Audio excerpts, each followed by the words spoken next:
আসসালামু আলাইকুম।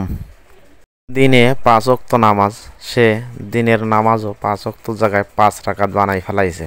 সে আসলে একটা হালফেজ, বদ্ধ পাগল। না এই কথাটা কিভাবে বলে? কোরআনের হাফেজ। আমি প্রত্যেক দিন 5 রাকাত নামাজ পড়ি। এই সিনেমাটা দেখার সময় আমি সিনেমা হলে 20 রাকাত নফল নামাজ পড়েছি। সিনেমা হলে গিয়া সিনেমা হলে 20 রাকাত নফল নামাজ পড়ছি। আর জোরে বলেন নাউজুবিল্লাহ।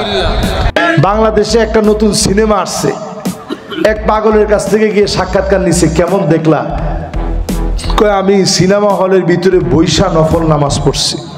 এর দিকে একটু ঘাইটা দেখেন, এদের জীবনে বরবাদ ছাড়া কিছু আছে?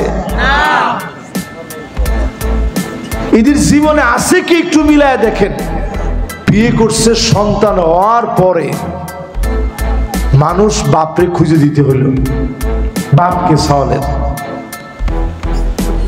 হায়রে মুসলমান, এদেরকে আপনারা বানাইছেন সুপারস্টার।